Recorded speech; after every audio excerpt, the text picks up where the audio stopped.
Tonight, Brisbane River terror. A man rescued after his houseboat hits a ferry terminal. Boats, bridges and pontoons smashed, scenes resembling 2011. Flash flooding strikes dozens of suburbs and hundreds of homes. Schools closed, water supplies and sewage affected. The immediate threat to Brisbane. Heartbreak for residents again as parts of Ipswich and Goodna go under. Logan and Bow Desert facing a new alert. Why wasn't there a stronger warning? The danger ramps up on the Gold Coast as the rain bomb moves south. Exclusive inside Grantham, tales of terror from residents who lost their homes again. And Gympie reeling from its biggest flood since 1893, but there's been a reprieve for the Sunshine Coast. Live from Brisbane, 7 News with Sharon Gadella and Max Butcher. Good evening. Hundreds of homes are flooded tonight and power in the CBD could be cut for days as this deadly rain bomb bears down on the southeast. There's been destruction on the Brisbane River as untethered boats and pontoons floated away. One man was rescued in dramatic scenes. Carried by an unforgiving torrent. Oh no. A houseboat with a man still on it. Jump off. Is he going to jump off? And then horror. He's going to jump off, right? Oh! Get off! Get off! Get off! Get off! The boat flips and is sucked underwater. It and the man carried by the raging water from Kangaroo Point to Howard Smith Wharves, where he's spotted clinging to the wharf. There, bystanders pulling him from the water. That's him being freed, the man in his 70s miraculously surviving and even walking away. The big houseboat just came screeching through, smashed into it, and it disintegrated into pieces. The mighty Brisbane River is menacing, the force of these floods picking up whatever it can. Pontoons pulled downstream, breaking ferry terminals in half. Look at that. And crashing into bridges. The heart of Brisbane covered in debris, complete destruction. The river rose rapidly, suburbs, homes and residents at its mercy. So the water from Norman Creek has come through the house, through under the house, and is now flooded the rest of the street. Parts of Toowong and Milton are underwater. In Auchenflower, a lone kayaker saved this family who can't swim. We were talking to him and he offered his help, and here we are, thanks to him. These St Lucia residents are trapped in their apartments. So this was your reception area? Yeah, that's the entry to the building. We were expecting a little bit of water. There was some last night, but this wake up to this was a little deeper than we were expecting. Roads, now rivers, cars submerged, homes inundated. My bedroom. So we've recently renovated and made an inside pool. Residents packed up what they could as soon as they could. Dorothy White's house was hit in 2011. She's not taking any chances this time. Came up about 6 inches, came in all in under the house. We're going now before we have to be taken out. The flood claimed a man's life in Indooroopilly overnight after his car became submerged. In Graceville, the water came slowly but surely. We've just been watching since about 2 o'clock yesterday. We've watched the water get worse and worse. This family and their pets had to be rescued. We're relieved to have the dogs out, and that's the most important thing, and the kids. Drivers risked it in Newstead. Oh my God. In Hawthorn, debris is piling up fast. This ferry terminal smashed. Unfortunately, all those boats are just pushed up against each other, smashed, like hundreds of thousands of dollars worth of boats. This was Jill Taylor's street in Oxley. Everybody kept saying it's never going to happen again, 2011, but here we are. Residents here are worried. They're already seeing the impact of early dam releases, and there will be more to come. We'll probably end up with another metre and a half of water. We're just hopeful that it doesn't go up to floor level. We're going to see these high levels for the next 3 days. One of the big concerns for residents here is just how quickly the water level has risen. We're standing here in a backyard which, as of 5 hours ago, had next to no water on it, but as you can see, it's risen more than a foot within that time. Hundreds of schools have already been closed. And I also encourage people to work from home tomorrow. Public bus and ferry services are also suspended. Power could be cut for days in some areas. For some, a kayak is the only way around this rain bomb unrelenting. Ben Murphy, 7 News. Joel Dry is at the Hawthorn Ferry Terminal tonight. Joel, what a mess.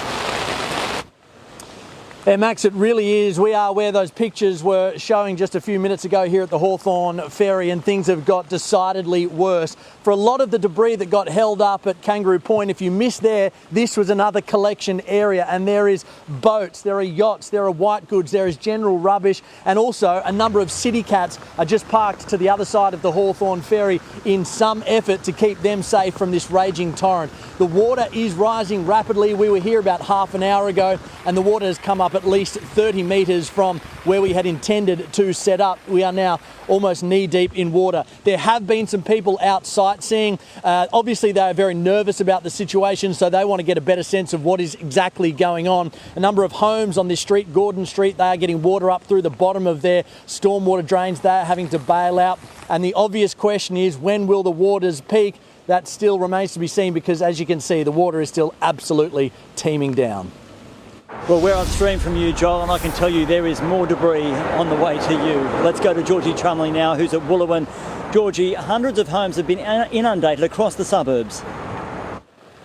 Max, that's right. It's absolutely incredible scenes. We've seen residents boated out of their homes, not knowing when they'll come back or what they'll come back to. This afternoon, the Prime Minister announcing disaster relief funds of $1,000 per adult, $400 per child, which is a welcome relief. But the biggest concern tonight is getting people out of inundated areas before high tide. Street after street, suburb after suburb, rescue after rescue. At Windsor, the SES was sent in to see if anyone was stranded. They were, dozens of them.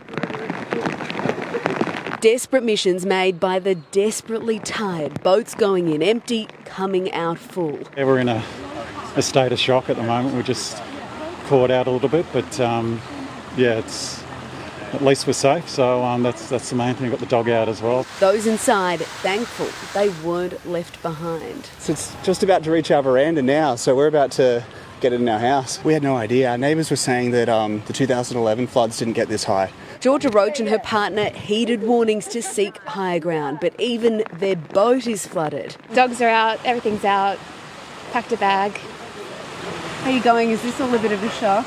Of course, yeah. We're okay, we've got some beautiful people who have helped us a lot today. There's so much water with nowhere to go. In Albion this morning, the only path left was through homes and businesses, destroying livelihoods, changing lives. We got here early and just trying to move stuff up. The quickest we could move it up, it was just getting flooded in. There's nothing we can do. 2011 was bad, but for some, this is worse. Phil has lost $80,000 worth of stock from his tiling business. The damage inside, hard to comprehend. What about later? Yeah, when the tide changes again and they release the dam supposedly, so hopefully not too much more. Hopefully it stops raining. That was never going to happen. The rain kept tumbling. Holy Rocklea felt the wrath too. Roads were rivers. Even in unbelievable weather, unbelievably, drivers were choosing to risk it. In Chermside, the water was churning. Backyards lost beneath raging rivers. At Toombul, sirens sounded. The shopping centre was evacuated, nowhere immune. Kate Webster's had to move her livestock to under the house. She won't get out for days. Forget about swimming with dolphins. We were swimming with stray dogs and donkeys here yesterday. It's just, all you can do is just sit on the veranda and just watch it go past. Bow Desert is anything but. Panic has settled in and panic buying has started. In West End, the shelves are running bare as Brisbane bunkers down. Georgie Chumley, 7 News. So here are some key points you need to know this hour. Schools in the flood zones will be closed tomorrow, with people urged to work from home. Residents are being told to conserve water after Mount Crosby and North Pine water treatment plants went offline. However, SEQ Water says the current drinking water is safe. Flooding is expected to continue for at least the next 3 days. In Brisbane, an evacuation centre has opened in Chandler Arena at the Sleeman Sports Complex. There's also one at the Kedron Wavell Services Club in Chermside. Public transport services, including buses and city cats, have been cancelled. Wivenhoe Dam is at 177% capacity. Well, let's bring in Kendall Gilding now. She's at the Northside Evacuation Centre, that's at Chermside. Kendall, Council opened its second evacuation site just hours ago.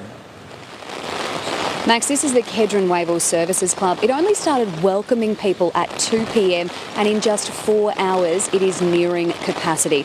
Some people have had to flee their homes because they're unlivable due to floodwaters. Other people have simply become cut off by the many road closures across the region. We obviously just want to get home, but just accepting the situation, it is what it is. I mean, thankfully we're safe here. The advice for people who do need to seek refuge is to bring essentials, things like a phone and charger, toiletries, spare clothes and food before you arrive. As you mentioned, Max, that other evacuation centre is in operation at the Sleeman Sports Complex in Chandler for people who are on the south side. Council says they will open more evacuation centres if needed. Let's hope they're not there too long. Thanks for that, Kendall. Bringing in Sally Guide now, who's at Ipswich, and if anything, it seems to be getting stronger out there. Well, Max, even in the last few minutes, it's as heavy, this rainfall, as we've seen all day, and it's contributing to this. The Bremer River, which has well and truly broken its banks and is now absorbing a part of Ipswich CBD where we are this evening. But it's really down the road that is tonight truly ground zero for this flood emergency in this region, and that's Goodna. Oh no, oh no, that's another one. All the warnings, all the water. Still, the alert for Ipswich didn't sound until 1:30 this morning. Police and the SES were swift to act. By 3 a.m, closing roads, taking residents from their homes. These are all volunteers, remember, who come out for fires, rescues, floods. We're doing the best we can. This is my second one down here. We did the 2011 floods down here as well, so it's not at that height yet, and fingers crossed it's not going to be at that height. Not yet, but it is still rising. Just pray first. Just pray. Thank you.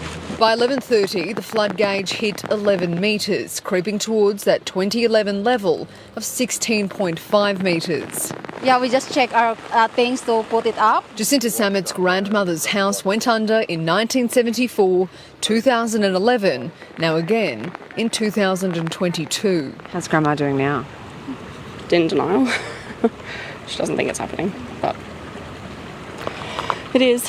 In a matter of hours, this water has gone from ankle deep to knee deep and even higher. Residents along this street are moving their items to higher ground or removing them altogether. Experience doesn't make this easier. In some ways, it makes it worse. The people of Goodna still haven't settled their class action after 2011. I hope this is a time for people to pull their finger out and make sure they make a decision and make sure the people of Goodna actually get their money. This time around, the Mud Army hasn't waited for waters to recede. As soon as we got the phone call, we just basically got ready and we left straight away. Evacuation centres at Kruger State School and the showgrounds, places of refuge, despair, but also hope. We've bought the pets, our family and, all the important things. In the heart of the city, a production line of helpers shifted stock from Ipswich Day and Night Chemist.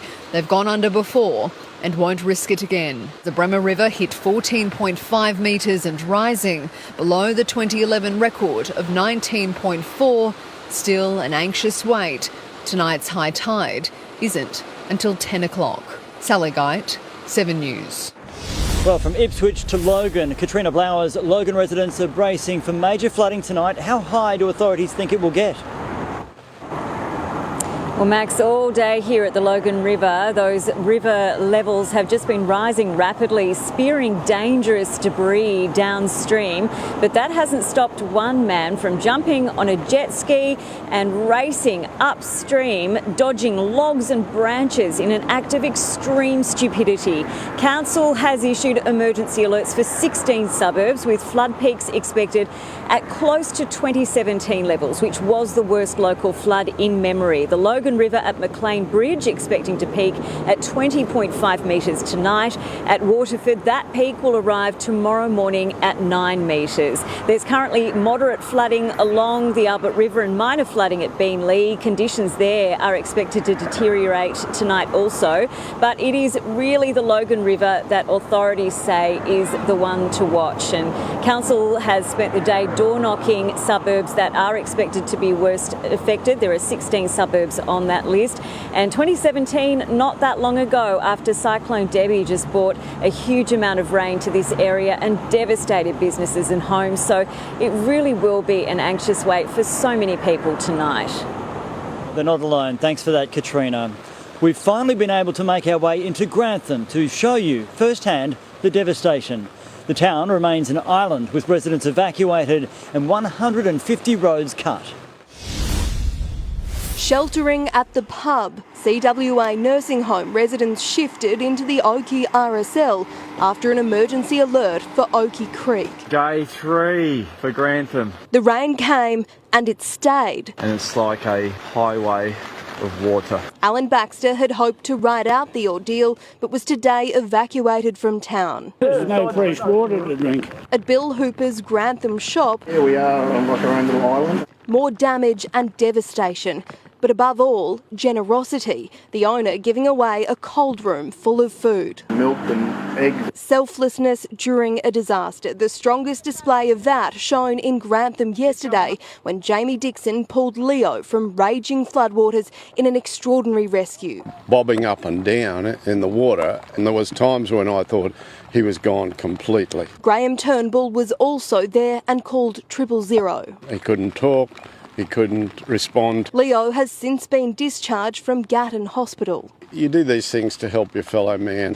Well, this road has just reopened this afternoon, allowing hundreds of residents who live in Placid Hills and have been stuck for 2 days to get in and out of Gatton for supplies. But 147 roads do remain closed across the Lockyer Valley. This water here is still flowing, and this fence through here is how you get up to back of Walls property there, and that's all the dams are busted. Meaning people like Dawson Hobbs and neighbour Wally Maguire, who live at Lower Tent Hill, remain cut off. The shed, tractors is underwater. Inside, That's all mud. That's not black tiles. What colour are they usually? What? the inevitable wait for the dreaded clean-up. Now, I've just checked in with the Lockyer Valley Regional Council following their disaster briefing this afternoon. They say they are still monitoring this situation. They can't be confident that the risk is over yet. Their focus certainly remains still on public safety rather than recovery efforts just yet. And tonight, those 147 roads still remain cut around the region. All right, thanks, Emily. Now to the Gold Coast, where the flood threat is intensifying as we go to air tonight. Josh Riveridge, the system is set to peak there at midnight. Max, Gold Coast City Council has been told the most intense rainfall will strike in the middle of the night, and at this stage there are no forced evacuations, but meeting points have been set up at Reedy Creek and Ormo. And due to COVID, for those who can't return home, accommodation vouchers will be handed out in order to keep them away from the danger zone. It's coming from the north. Birds Road barely recognisable.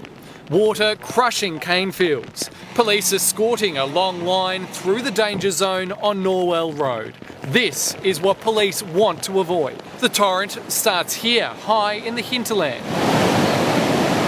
219 millimetres has fallen at Mount Tamborine and through the streets. A waterfront one-off, waterfront view as well. It's pretty insane. Curtis Falls Cafe, a casualty. It was at least a foot under yesterday and it was all inside. This flowing into the upper reaches of the Logan and Albert rivers. Its sheer force bending trees at Wongawallan, Hinns Dam. Now at 117% and rising. Dreamworld too dangerous to open. We were outside of Wet and Wild, and it's like a flood is everywhere outside. All 40 beaches closed too. There's a lot of wind and very rough water, so mixed up with that you'll see there's a lot of debris and froth. An official call will be made tomorrow, but with days worth of runoff still to make its way downstream, it's unlikely beaches along the coast will reopen anytime soon. A cascade in Carrara. 25 roads are currently closed, including the route to Naranwood. Yeah, kind of stuck out of home at the moment. Hoping to get back before tomorrow so I can go to work. More waits likely in days to come. On the Gold Coast, Josh Ribberich, 7 News.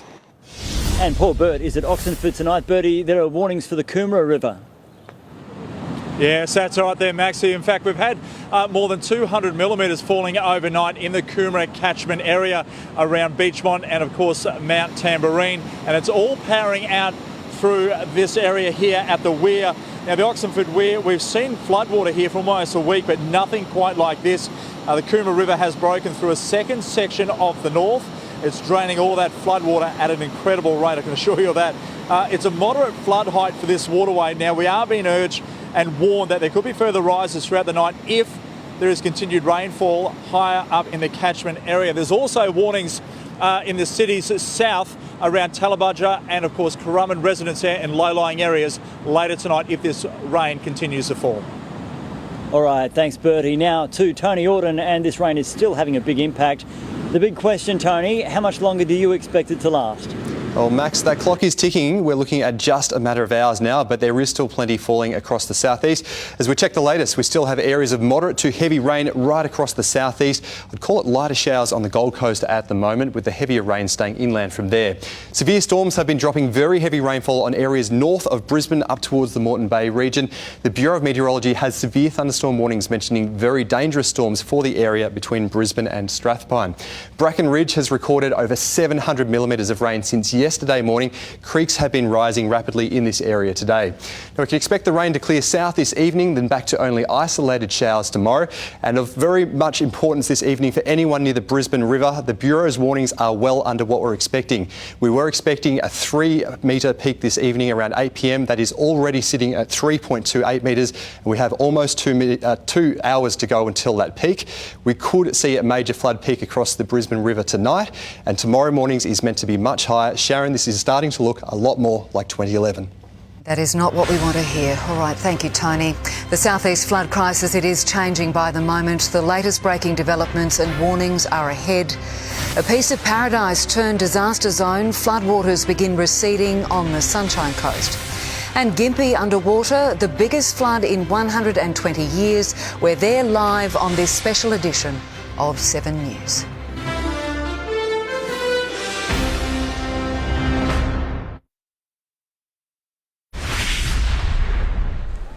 To developing news now, and this severe weather has taken out part of the southeast power grid. Ben Murphy is at Howard Smith Wharves tonight. Ben, how many people are without electricity? Well, Max, roughly 37,000 people in southeast Queensland now find themselves in the dark. Ironically, too, many people are without water this evening. We have seen a slight reprieve in the rain here. It even stopped just for a brief moment, though it started back up again. So perhaps we will see a break coming in this wild weather. High tide is coming, though. 7:49 p.m. is when we expect to see high tide here where we are at Howard Smith Wharves in the city, and we are then going to see another high tide tomorrow morning at around 8:30 a.m. So where those water levels get to at those two high tides will be very telling in how severe this flooding crisis is for the city. Yeah, fingers crossed. Thanks for that, Ben. Well, floodwaters on the Sunshine Coast will peak tomorrow morning with the high tide, but there has been a reprieve there today. The rain is easing, although the clean-up can't begin just yet. This was the high tide in Tewantin from the air. This morning, floodwaters peaked before 6 o'clock, the water fanning out through the street, Noosa Lakes Resort living up to its name, receding hours after peaking at Gympie Terrace in Noosaville. We got up this morning around about 4:30, and it was basically over the road here. Just not fast enough for business owners. Yes, we've had our own little island up here, and waterfront dining, I suppose. As you can see, everything's been picked up off the floor in here. We were pretty lucky. We only had about 2 centimetres come through. The Noosa River is full of debris and the clean-up is yet to begin. We haven't got power.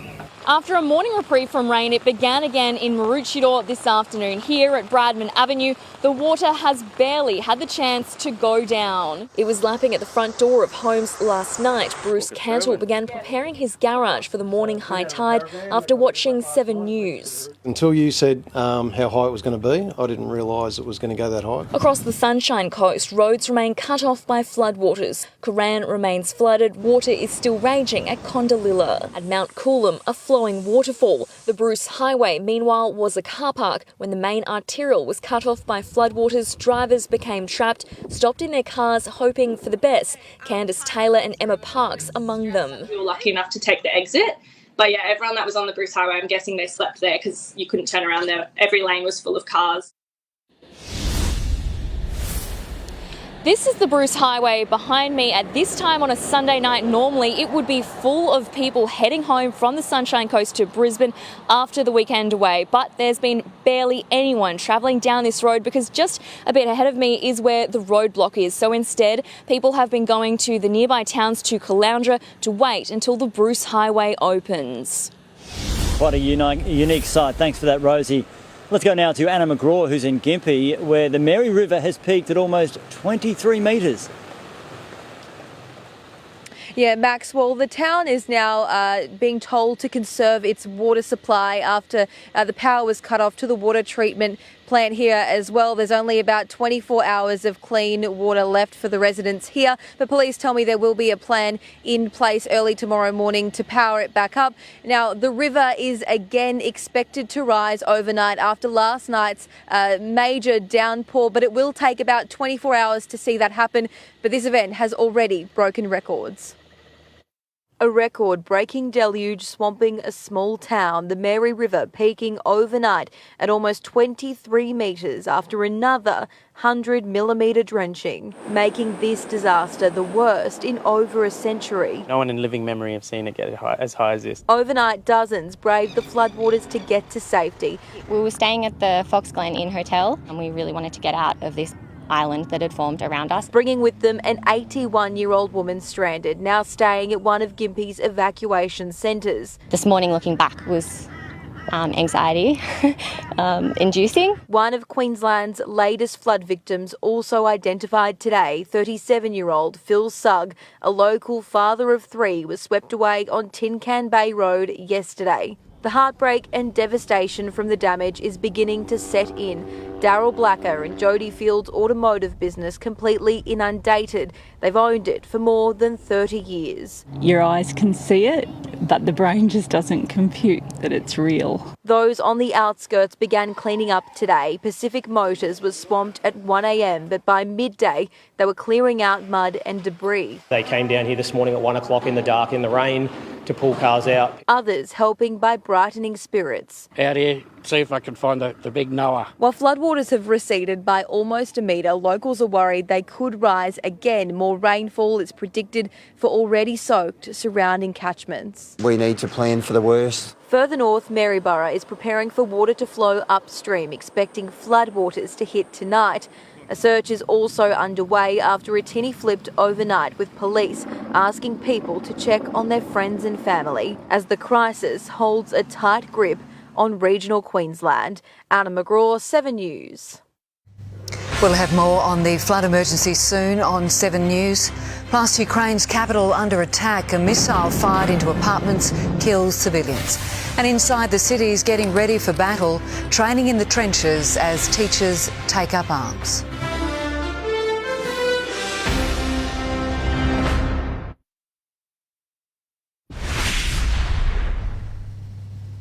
We have tonight extraordinary pictures in the battle for Ukraine, with its capital under deadly attack from Russian troops. But they're facing mounting resistance from Ukrainian soldiers, keeping the enemy at bay for at least another night. And after all the promises civilian targets wouldn't be hit, this on a residential apartment block.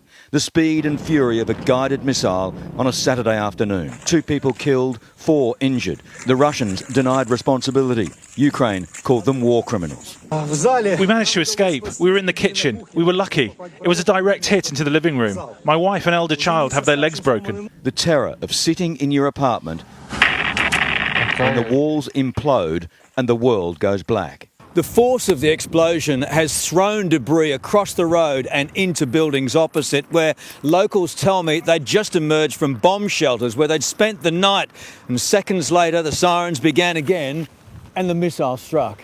For this man living opposite, my child is 8 years old, he said, and he'll be scarred by this for the rest of his life. Like this paramedic being treated after his ambulance is left a flaming wreck. A mushroom cloud ignites the night sky as the Russians blow up a gas pipeline. Through the night, explosions and gunfire have rung out across Kiev and outlying areas. In Vasilkiv, an oil depot has exploded, the mayor telling residents, "We will withstand, God is with us." The battle taken to the streets and watched from a block of flats. The Ukrainians say they did this to the Russians. While it's not stopped the enemy, it has slowed the bully of Europe. In the country's northeast, that meant standing in front of advancing Russian tanks. And in the country's south, more courage. An elderly man confronts fully armed Russian soldiers. He says, "This is my country. Don't you have problems in your own country?" Ukraine's exhausted president posted this video from the heart of Kiev, saying his country is fighting back. Responding to reports Washington had offered to get him out of the country, he said he wants ammunition, not a lift. There's a curfew here, the police and military arresting people on the streets. Men put up against walls, lockdown, Kiev style. Heavyweight boxer Vladimir Klitschko demands all citizens rise up. You need to act now to stop Russian aggression.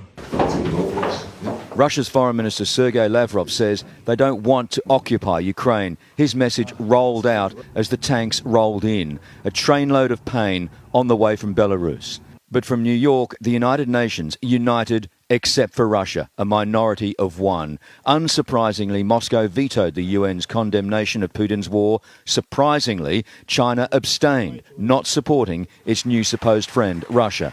Significant on the world stage. Last night was the most horrific for Kiev since, just imagine, 1941, when it was attacked by Nazis. Russia will pay. The US president talking up sanctions. You have 2 options. Start a third world war, go to war with Russia physically, or 2, make sure that a country that acts so contrary to international law ends up paying a price for having done it. Turkey has now moved to ban Russian warships from the Black Sea, and France intercepted this freighter in the English Channel bound for Russia. We've got to do everything we can to change the heavy odds that Ukraine faces and to help them. And so that's why we're sending humanitarian supplies, we're sending financial supplies and military supplies. Other European leaders have shamed countries for not doing enough, like Germany, only sending helmets. 5,000 helmets? This must be a joke. They later sent missiles.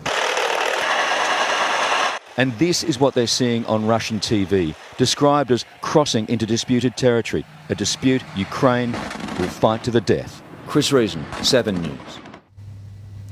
Well, as those Russian tanks roll through Ukraine and missiles rain down on cities, more than 150,000 Ukrainians have fled. Many have travelled to neighbouring countries, the majority to Poland. But for those who are staying behind, they're taking shelter wherever they can. For thousands of Ukrainians, this is the new daily routine. In Lviv, families and the family dog file into an air raid shelter, walking down to safety. As the army patrols the city, there are long queues to join them, hundreds of civilians signing up as soldiers. These people are lining up at an ATM. It's a long wait, but they're prepared to do it because they need the cash for the uncertain times ahead. In the precious non-curfewed hours of daylight, Ukrainians leave their homes. More than 150,000 have crossed into neighbouring countries, half to Poland, the rest to Hungary, Romania, Moldova and Slovakia, to safety. Ukrainians are resilient and many want to fight for their country. Stories emerging of parents leaving their children with relatives at border crossings and turning back to take up arms. Julia was a teacher. Now she's a soldier, deployed to fight Russian troops around Kiev. Do you know how to use the gun? No, a little bit. Russian tanks are still 200 kilometres away, but they're digging trenches, ready for the expected assault. The feeling among these men, they will defend their city to the end. But in the nation's darkest hours, signs of new life. Babies born in bomb shelters. Born beneath a city where it's hoped they will grow up free. Jeff Parry, 7 News. This flood crisis is still very much a developing emergency in the southeast, with the high tide in an hour. Coming up next, we'll check in with disaster headquarters to get the latest advice for residents. Plus, Tony Alden's forecast and when this rain will finally relent.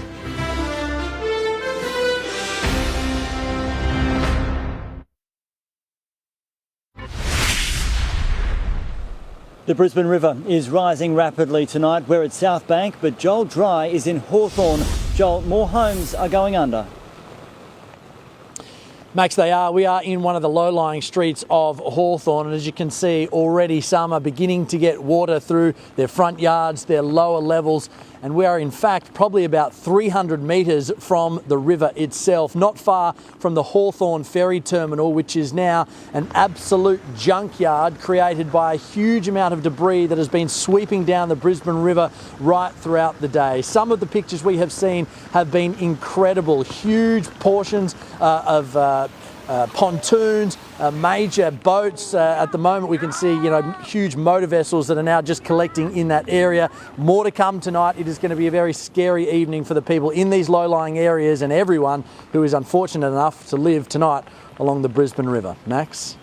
Sadly, I think you're right. Thanks, Joel. Well, high tide is expected in just over an hour, so the risk of flooding is still very real. Marlena Wapp has more from Disaster HQ at Kedron.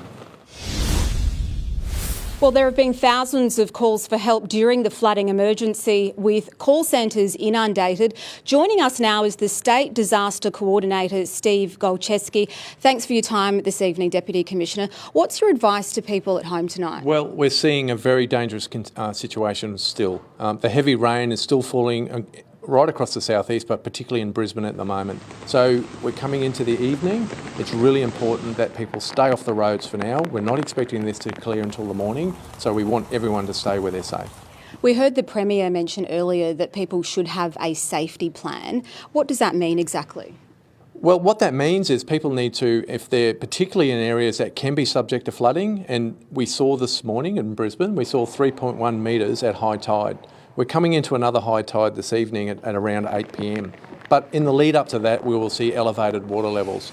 So for those areas that are impacted by that, they need to think ahead and think about what they should do. All right, Deputy Commissioner, thank you so much for your time. So the advice is for people to stay connected tonight and keep watching for updates. Marlena Wapp reporting there. Tony's latest forecast shortly, but first let's check sport with Ben. Yeah, thanks Sharon. G'day everyone. Confident or confused? We hear from Coach Kevy after the Broncos' final trial match. While they struggled, the Cowboys put on a show in a Mackay mismatch. And a massive security operation underway in Pakistan. You won't believe how many are guarding our cricketers.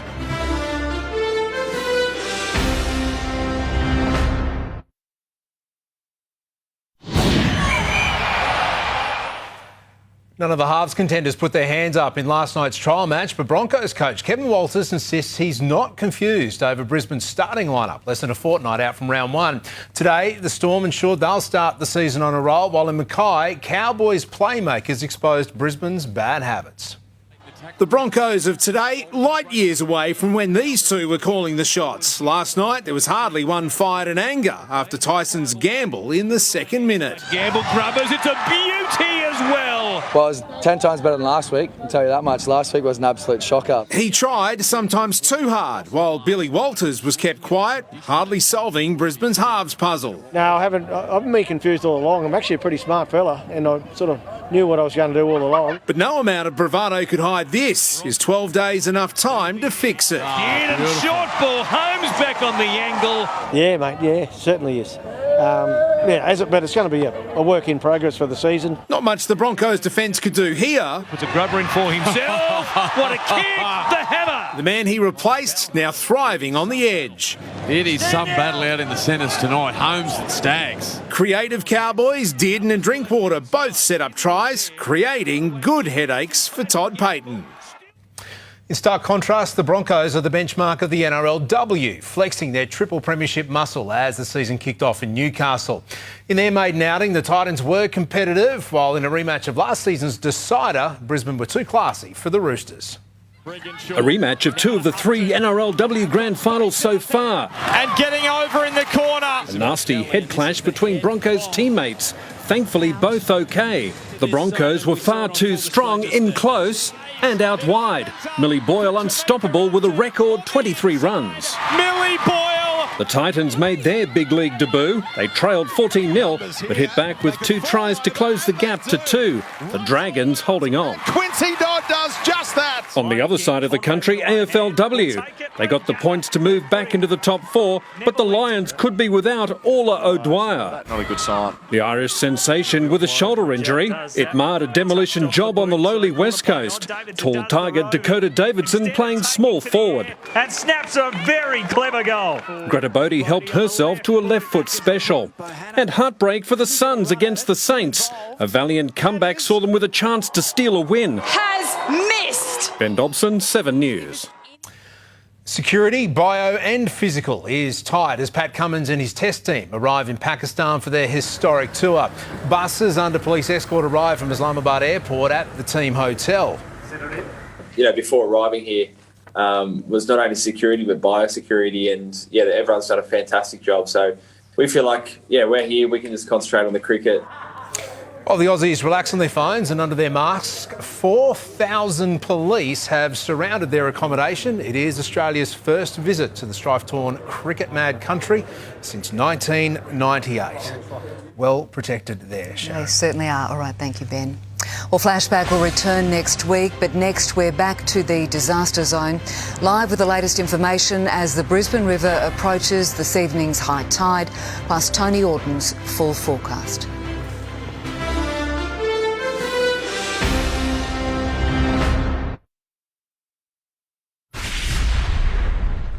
More on the southeast flood crisis now, and the Brisbane River is rising rapidly again with high tide in less than an hour. One man somehow survived after his houseboat was flipped when it hit a ferry terminal.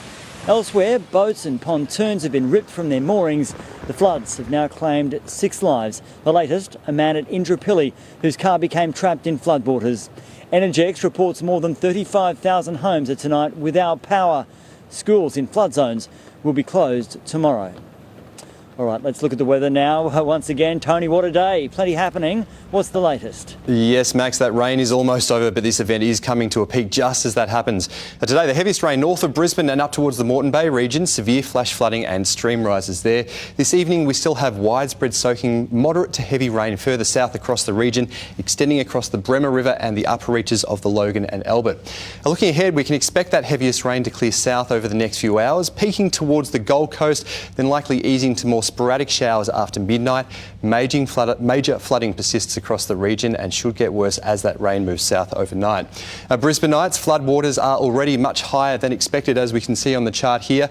The Bureau updated their flood warning at 6:13 p.m, mentioning a flood peak of 6.2 metres this evening. At the time they issued the warning, the river was already, 3.2, it was already up at 3.28 metres, and we still have over an hour to high tide. So I think we'll see potentially a major flood peak in the Brisbane River this evening that is over 3.5 metres.